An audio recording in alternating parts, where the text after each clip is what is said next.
놀랍나요? 청소부 말고 다른 모습의 저는 처음 보시죠? 제 목소리가 차갑게 울렸어요. 제가 다 들었어요. 민우를 이용해서 돈을 얻어내려는 계획도, 결혼 후의 야망도 서랍에서 녹음기를 꺼냈어요. 회사에서 했던 그녀의 모든 대화가 울려 퍼졌죠. 안녕하세요. 저는 김재숙이라고 합니다.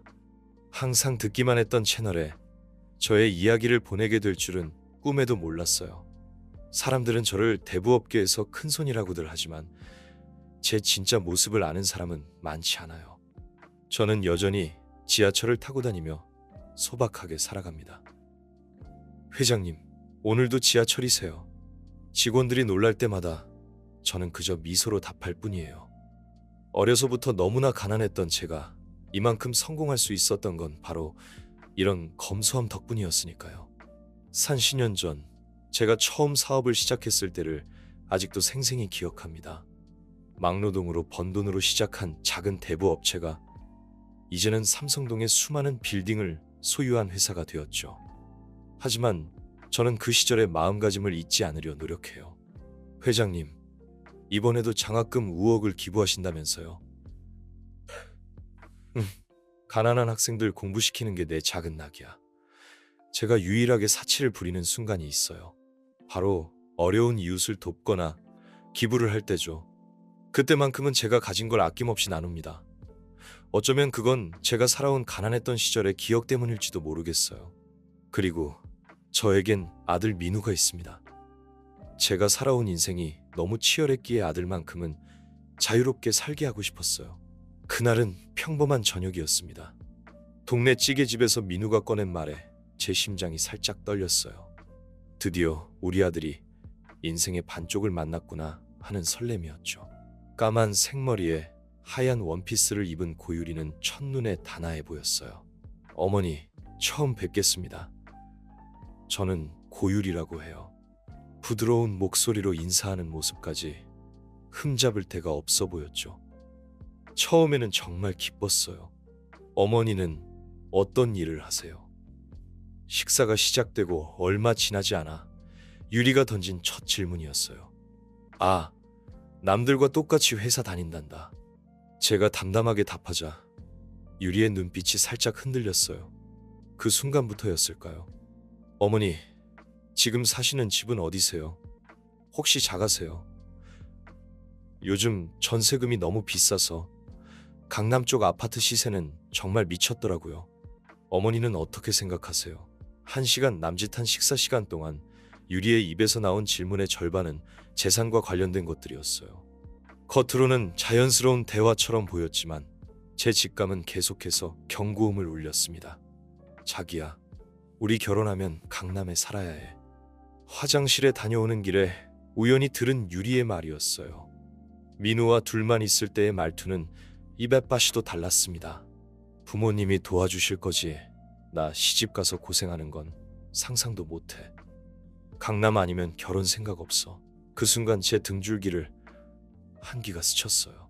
방금 전까지 보여준 단아하고 예의 바른 모습은 어디로 간 걸까요? 어머니, 민우 오빠 집은 언제쯤 사주실 계획이세요? 식사가 거의 끝나갈 무렵 유리가 던진 마지막 질문이었어요.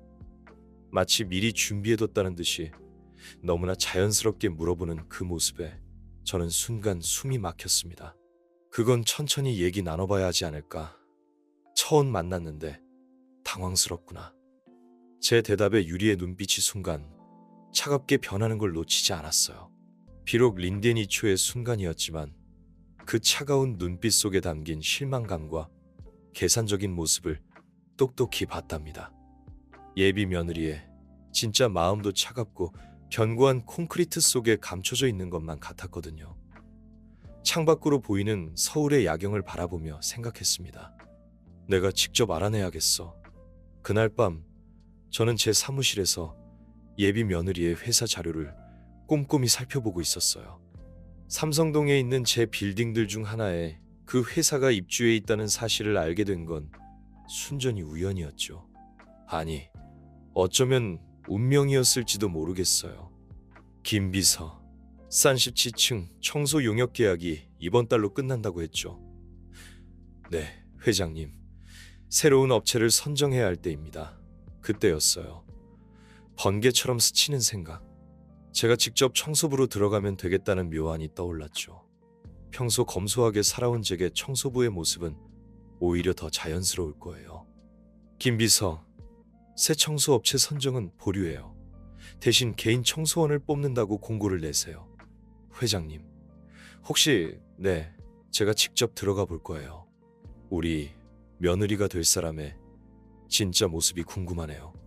그리고 바로 다음 날부터 산시치층의 청소부로 일하기 시작했습니다. 첫날부터 저는 회사의 분위기를 체감할 수 있었어요. 인사를 해도 무시하고 지나가거나 청소 중인 복도를 아무렇지 않게 밟고 지나가는 모습들. 언니, 여기서는 그냥 투명 인간처럼 지내는 게 편해요. 함께 일하는 청소 아주머니의 말씀이 가슴 한켠을 아프게 했어요. 어머니 예비 며느리 유리가 저를 처음 마주친 건 화장실 앞이었어요. 그 놀란 표정이 아직도 생생합니다. 아, 이런 우연이 다 있구나. 주변을 둘러보더니 아무 일도 없었다는 듯 그냥 지나쳐버리더군요. 그날 이후로 유리의 본 모습이 조금씩 드러나기 시작했어요. 청소부가 자신의 예비 시어머니라는 사실이 알려지는 게 부끄러워 슬금슬금 피하더군요. 며칠 후 저는 충격적인 장면을 목격했어요. 다른 청소 아주머니가 실수로 유리의 책상에 물을 엎질렀는데 이런 식으로 일하시면 어떡해요? 죄송합니다. 제가 닦을게요.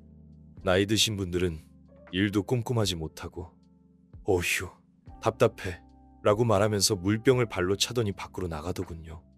그 모욕적인 상황을 지켜보면서 제 마음속에서는 작은 불씨가 일어났어요. 우리 민우가 이런 사람과 결혼을 한다니. 어느 날은 회의실을 청소하고 있는데 우연히 유리와 그녀의 동료들의 대화가 들렸어요. 근데 너 결혼은 언제 하는 거야 글쎄. 왜 네가 그때 부자인 것 같다고 땡 잡았다 하지 않았어? 뭐가 문제인데 몰라. 처음엔 나도 그런 줄 알았어. 근데 알고 보니까 생각보다 있잖아. 말끝을 흐리는 유리의 표정에 동료들이 궁금한 듯 물었어요. 뭐 설마? 그럼 돈도. 그러니까 내가 민호 오빠한테 잘못 걸린 거 아닐까 고민이야. 그 대화를 녹음한 저는 그날 저녁 민우를 집으로 불렀습니다. 어머니, 이게 무슨... 제가 녹음 파일을 끄자 민우가 떨리는 목소리로 물었어요. 청소부로 위장 취업까지 하신 이유가 뭡니까? 차분한 제 목소리가 거실에 울려 퍼졌습니다. 민우야, 넌 아직 세상 물정을 몰라. 사람은 겉모습만 보고 판단해서는 안 돼. 특히 돈이 걸린 문제라면 더욱 신중해야 하지. 유리의 진짜 모습을 확인한 민우는 그날 밤 깊은 생각에 잠겼습니다. 다음 날 아침 민우는 눈이 퉁퉁 부은 채 제게 말했습니다. 제가 유리를 너무 쉽게 판단했나 봐요. 유리와 헤어지기로 했습니다. 저는 민우의 결정을 존중했습니다. 비록 제 방식이 다소 과격했지만 아들의 행복을 위한 선택이었으니까요. 그 후 저는 다시 회장 자리로 돌아갔습니다. 청소부 아주머니들에게 들은 이 조용히 짐을 싸서 나갔다고 하더군요. 그렇게 유리와의 악연은 끝이 났습니다. 하지만 저는 그 사건 이후로 사람을 보는 눈이 더욱 깊어졌습니다. 저는 여전히 검소한 삶을 유지하며 지하철을 타고 다닙니다. 그리고 가난한 학생들을 위한 기부도 계속하고 있죠. 하지만 이제는 사람을 도울 때도 더욱 신중하게 생각합니다. 그리고 저에겐 소중한 아들 민우가 있습니다. 저의 작은 노력이 아들의 행복을 지켜줄 수 있었다는 사실에 감사하며 오늘도 하루를 시작합니다. 가슴이 철렁 내려앉았어요. 우리 민우가 마치 사냥감이라도 된 것처럼 이야기하는 그들의 대화가 너무나 충격적이었죠. 그래도 민우 오빠가 대기업 다니잖아. 그거면 됐어. 맞아. 결혼하고 나서 잘 구슬리면 그 순간 제 손에 들고 있던 빗자루가 바닥에 떨어졌어요. 유리는 잠시 당황한 듯 했지만 이내 차갑게 말했어요. 하지만 동시에 제 마음속에서는 차가운 분노가 일어나고 있었죠. 그렇게 시간이 흘러 상견례 날이 다가왔어요. 제가 청소부로 일한 지 한 달이 지난 시점이었죠. 그동안 보았던 예비 며느리 유리의 본 모습들이 마음에 걸렸지만 아들을 위해 마지막으로 한 번 더 기회를 주고 싶었어요. 상견례 당일 강남의 유명 한정식집 앞에서 유리의 부모님을 처음 뵈었어요. 명품으로 치장한 안사돈과 비싼 양복을 입은 사돈어른의 눈빛이 저를 위아래로 훑었죠. 안녕하세요. 처음 뵙겠습니다. 제 인사에 안사돈은 살짝 미간을 찌푸렸어요. 아이고, 사돈어른. 날씨가 참 좋네요. 어색한 침묵 속에서 우리는 예약된 방으로 자리를 옮겼어요. 식사가 시작되고 사돈이 던진 첫 질문이었어요. 그 예쁨이라는 단어가 가시처럼 느껴졌죠. 네, 아주 잘 지내고 있어요. 근데 회사에서도 자주 마주치신다고 하던데. 순간 숟가락을 드는 제 손이 떨렸어요. 아, 네. 요즘은 연세 드신 분들도 일자리 구하기가 쉽지 않잖아요. 청소라도 하실 수 있어서 다행이시네요. 사돈의 말에는 위로와 동정이 섞여 있었지만 그 밑에 깔린 경멸이 느껴졌어요. 어머님은 원래 어떤 일을 하셨어요? 유리가 던진 질문에 식탁의 공기가 차가워졌어요. 그냥 여러 가지 일을 했단다. 아, 특별한 일은 안 하신 거예요. 유리의 말에 민우가 얼굴을 찌푸렸어요. 유리야. 아니에요. 궁금해서요. 어머님 과거에 대해 잘 모르잖아요. 사돈 어른은 학교는 어디까지 나오셨어요? 사돈이 갑자기 던진 질문에 식탁의 공기가 얼어붙었어요. 아버님 민우가 놀란 목소리로 제지했지만 사돈은 아랑곳하지 않았어요. 왜 요즘은 학력이 그렇게 중요한 건 아니잖아. 청소하시는 데는 학력이 필요 없으니까. 그 말투에 담긴 비웃음이 칼날처럼 날카로웠어요. 큰 학문은 아니지만 필요한 공부는 했습니다. 제 대답에 그 부분은 의미심장한 눈빛을 주고받았어요. 우리 유리는 어릴 때부터 피아노, 미술, 발레까지 다 배웠거든요. 외국 유학도 다녀왔고. 사돈의 말에 유리가 얼굴을 붉혔어요. 어머니, 그런 얘기는 아니. 사돈 어른도 아셔야지. 우리 애가 얼마나 좋은 환경에서 자랐는지. 그 좋은 환경이라는 말이 제 가슴을 찔렀어요. 마치 제가 나쁜 환경에서 자란 것처럼 들렸거든요. 맞아요. 우리 유리는 깨끗한 환경에서 민우 아버님은 안 오시나요? 돌아가신 지 오래되었습니다. 요즘은 결혼하면 현실적인 것도 따져봐야 저는 그저 미소를 지었습니다. 하지만 제 마음속에서는 이미 작은 불씨가 타오르고 있었어요. 그날 밤 집으로 돌아오는 길에 민우가 제게 말했어요. 어머니, 정말 죄송해요. 아니야, 민우야. 엄마는 괜찮아. 하지만 전혀 괜찮지 않았어요. 제 가슴 속에서는 이미 거대한 폭풍이 몰아치고 있었거든요. 사무실로 돌아와 창밖을 바라보며 생각했어요. 내일 아주 특별한 손님들을 모실 거예요. 준비 좀 부탁드려요.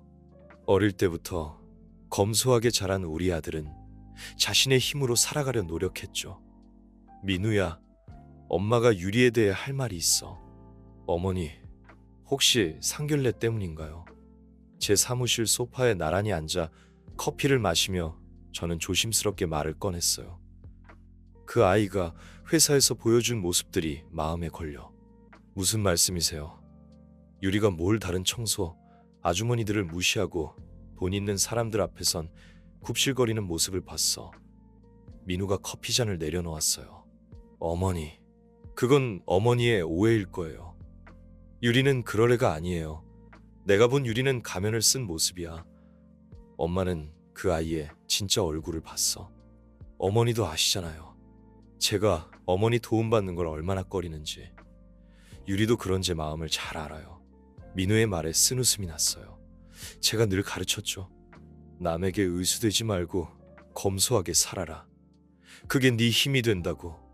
그래서 우리 아들은 제 도움을 거절하며 자기 길을 걸어왔어요.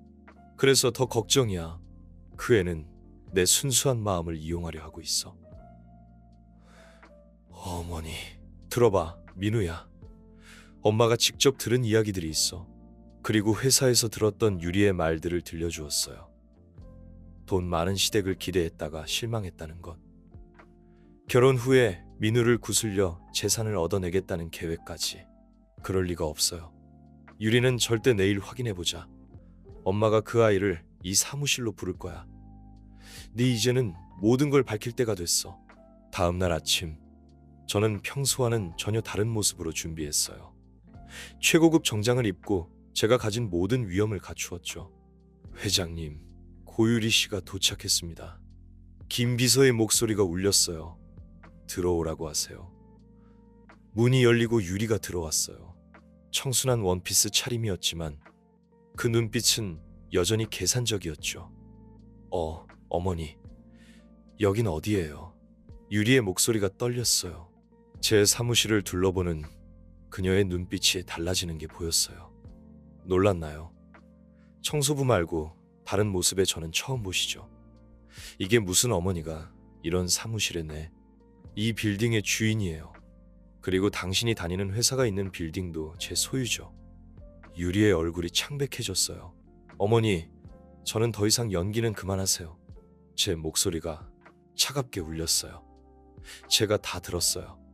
민우를 이용해서 돈을 얻어내려는 계획도, 결혼 후의 야망도, 서랍에서 녹음기를 꺼냈어요. 회사에서 했던 그녀의 모든 대화가 울려 퍼졌죠. 이건 그냥 농담처럼 한 말이에요. 저는 정말 민우 오빠를 거짓말은 그만하세요. 더 이상 변명은 필요 없어요. 당신의 가면 속 진짜 얼굴을 봤으니까. 저는 차갑게 말했어요. 유리는 눈물을 글썽이며 애원했어요. 어머니, 제발 민우 오빠에게는 말하지 말아주세요. 사랑, 당신이 아는 사랑은 돈으로 살 수 있는 사랑인가 보죠. 저는 비웃으며 말했어요. 민우에게 이 모든 사실을 알려야겠어요. 그 아이가 당신의 진짜 모습을 알아야 해요. 유리는 제 발 앞에 무릎을 꿇었어요. 어머니, 제발 한 번만 기회를 주세요. 제가 잘못했어요. 다시는 이런 일 없을 거예요. 하지만 저는 이미 마음을 굳혔어요. 나가세요. 다시는 우리 민우 앞에 나타나지 마세요. 유리는 절망에 찬 눈빛으로 사무실을 나갔어요. 저는 깊은 한숨을 내쉬었어요. 아들을 위해 강한 척했지만 제 마음은 찢어질 듯 아팠어요. 민우에게 이 사실을 알려야 한다는 생각에 가슴이 무거웠죠. 하지만 저는 알고 있었어요. 이것이 민우를 위한 최선의 길이라는 것을. 저는 민우를 불렀어요. 그리고 유리의 진실을 모두 털어놓았죠. 민우는 처음에는 믿지 못하는 눈치였어요. 하지만 제가 들려준 녹음 파일을 듣고 나서야 현실을 받아들였죠. 그는 충격에 휩싸였지만 이내 담담하게 말했어요. 민우야, 힘들겠지만 꼭 이겨내야 한다. 처음에는 힘들어했지만 시간이 지나면서 점차 안정을 되찾았죠. 그리고 얼마 후 민우는 진심으로 사랑하는 사람을 만났어요. 저는 그들의 결혼을 진심으로 축복했죠. 저는 여전히 회사 청소부로 일하고 있어요. 비록 몸은 힘들지만 마음은 편안해요. 제 아들이 행복하다면 저는 그걸로 만족해요. 당신의 진심, 제가 다 봤어요. 유리의 눈에서 눈물이 흘러내렸어요. 하지만 그건 진심 어린 후회의 눈물이 아닌 자신의 계략이 들통난 것에 대한 당황스러움의 눈물이었죠. 어머니, 제발 한 번만 기회요. 당신이 청소부인 저를 어떻게 대했는지 잊으셨나요? 다른 청소 아주머니들을 무시하던 모습은요. 그게 다 당신의 진짜 모습이에요. 아들 민우가 문을 열고 들어왔어요. 오빠, 유리야, 나도 다 들었어. 민우의 눈빛은 차가웠어요. 이제 돌아가세요. 우리 인연은 여기까지입니다. 유리는 고개를 숙인 채 비틀거리며 문을 향해 걸어갔어요. 마지막 순간 돌아보며 애원하듯 말했죠. 민우 오빠, 정말 미안해요. 하지만 민우는 대답하지 않았어요. 문이 닫히고 사무실에는 우리 모자만이 남았죠. 어머니, 이제 알겠지. 왜 엄마가 그토록 걱정했는지. 네, 어머니 말씀이 맞았어요. 제가 너무 순진했네요. 창밖으로 석양이 지고 있었어요. 마치 유리와의 관계도 저렇게 저물어가는 것만 같았죠. 진실이 밝혀진 그날 이후 유리는 끊임없이 민우에게 연락을 시도했어요. 오빠, 제발 한 번만 만나서 이야기하면 안 될까요? 내 진심을 들어줘요. 하지만 민우는 단 한 번도 그녀의 연락에 응답하지 않았어요. 제가 그토록 가르쳐온 대로 자신의 판단을 흔들림 없이 지켜나가더군요. 어머니, 유리가 계속 연락을 해와요. 무시해도 괜찮아. 네가 잘못한 게 아니잖니. 며칠 후 회사 건물 임차인 계약차 방문한 건물 로비에서 유리를 마주쳤어요. 어머님.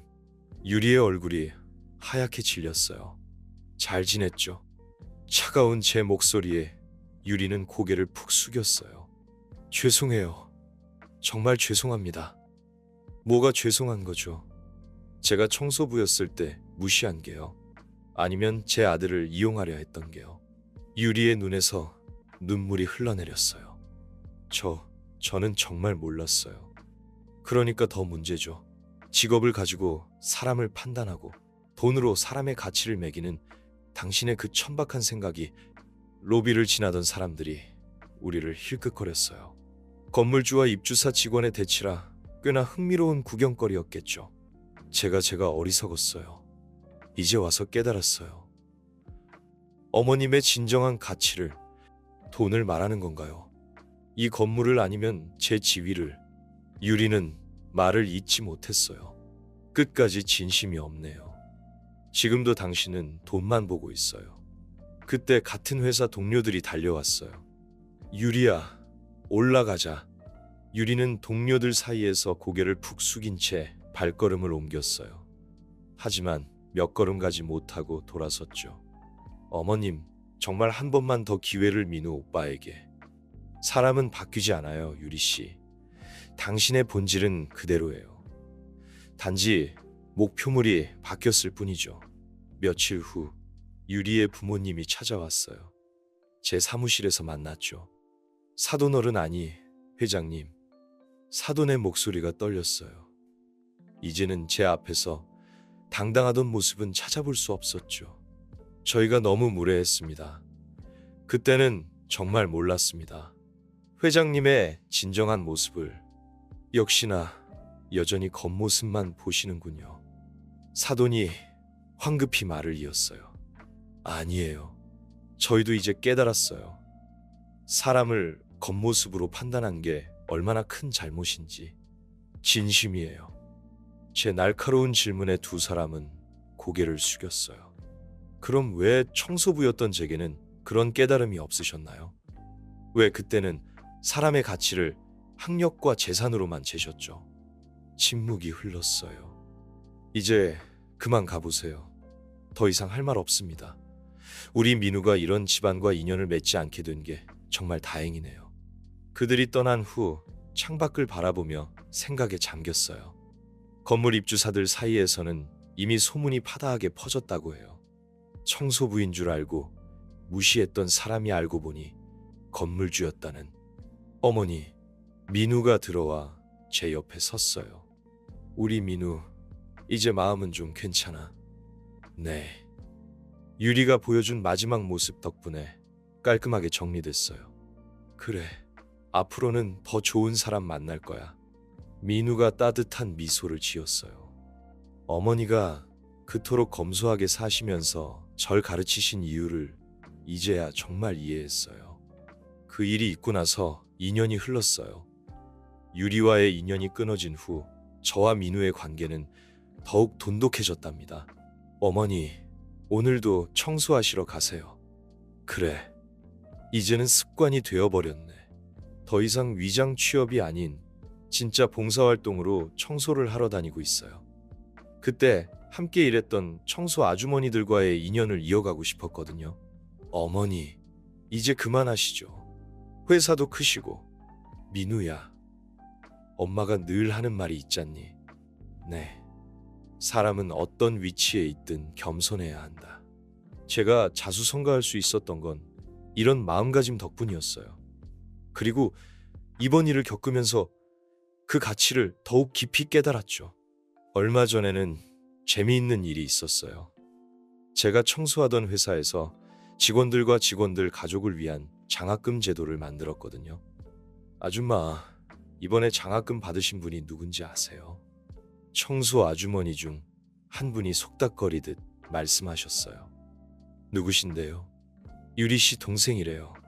근데 유리 씨가 장학금이 우리 건물주님이 기부하신 거란 걸 알고는 얼마나 놀랐는지 그 말을 들으며 피식 웃음이 났어요. 돈이라면 길을 쓰고 달려들던 그 집안이 이제는 제 선의마저 거절하지 못하는 상황이 된 거죠. 어머니, 웃으시는 거 보니 또 누군가에게 선물을 하신 모양이네요. 그래. 이번엔 정말 필요한 사람에게 갔을 거야. 지난주에는 더 큰 결심을 했어요. 제가 가진 빌딩 중 하나를 청년 창업자들을 위한 공간으로 개방하기로 한 거죠. 회장님, 임대료를 그렇게 낮추시면. 그리고 그날 뜻밖의 손님을 만났어요. 청년 창업자 면담 중에 유리의 동생이 찾아온 거예요. 안녕하세요, 회장님. 떨리는 목소리로 인사를 하더군요. 장학금 잘 받았다고 들었어요. 네, 정말 감사합니다. 그리고 누나 일도 정말 죄송해요. 그 아이의 눈빛은 진심이었어요.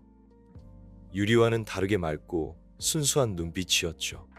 괜찮아요. 당신은 당신이에요. 누나가 많이 후회하고 있어요. 요즘은 봉사활동도 다니고. 순간 쓴웃음이 났어요. 봉사활동이라 그게 진심일까요? 아니면 또 다른 계산일까요?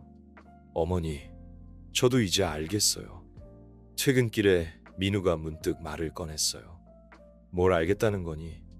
왜 어머니께서 그토록 검소하게 사시고 다른 사람을 돕는 일에 열심이신지요? 그래 말해볼래. 진정한 부자는 돈이 아닌 마음이 부자인 사람이란 걸요. 그 말을 들으니 눈시울이 붉어졌어요.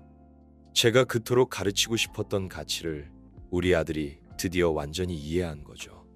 세상의 모든 부모가 자식에게 물려주고 싶어하는 게 돈이지만 전 우리 민우에게 이런 마음을 물려주고 싶었다고요. 민우가 그렇게 성장한 모습을 보니 제 마음도 뿌듯했어요. 세상의 모든 돈을 다 가진다고 해도 마음이 가난하다면 진정한 부자라고 할 수 없겠죠. 저는 돈보다 더 중요한 가치를 민우에게 물려준 것 같아 마음이 든든했습니다. 어느 날 민우가 제게 진지한 표정으로 말했어요. 어머니, 저 결혼하고 싶은 사람이 생겼어요. 어머, 정말 어떤 아가씨인데. 저는 가슴이 두근거렸어요. 드디어 우리 민우가 결혼을 한다니. 같은 회사에서 일하는 동료인데요. 마음씨가 정말 착하고 배려심 깊은 사람이에요. 어머니도 보시면 분명히 좋아하실 거예요. 민우의 말을 들으니 더욱 기대가 되었어요. 겉모습이나 배경보다 마음을 중요하게 생각하는 우리 민우가 선택한 사람이라면 틀림없이 좋은 사람일 테니까요. 며칠 뒤 민우가 여자친구를 집으로 데려왔어요. 수수하고 단정한 차림의 여자친구는 예의 바르고 싹싹했어요. 저는 첫눈에 그 아가씨가 마음에 들었죠. 대화를 나눠보니 마음씨도 곱고 생각도 깊은 정말 좋은 아가씨였어요. 민우에게 딱 어울리는 배필이라는 생각이 들었죠. 어머니, 잘 어울리죠. 민우가 제 눈치를 살피며 물었어요. 그럼 우리 민우 눈이 얼마나 높은데 아무나 데려오겠니? 마음에 쏙 든다. 저는 환하게 웃으며 대답했어요. 민우와 여자친구는 서로를 바라보며 행복한 미소를 지었죠. 그렇게 민우는 결혼을 하고 행복한 가정을 꾸렸습니다. 저는 손주들을 보며 더할 나위 없이 행복한 나날을 보내고 있고요. 돈보다 중요한 가치를 아는 우리 민우, 그리고 그런 민우를 닮은 착한 며느리와 손주들 덕분에 저는 세상에서 가장 부유한 사람이 된 것 같습니다.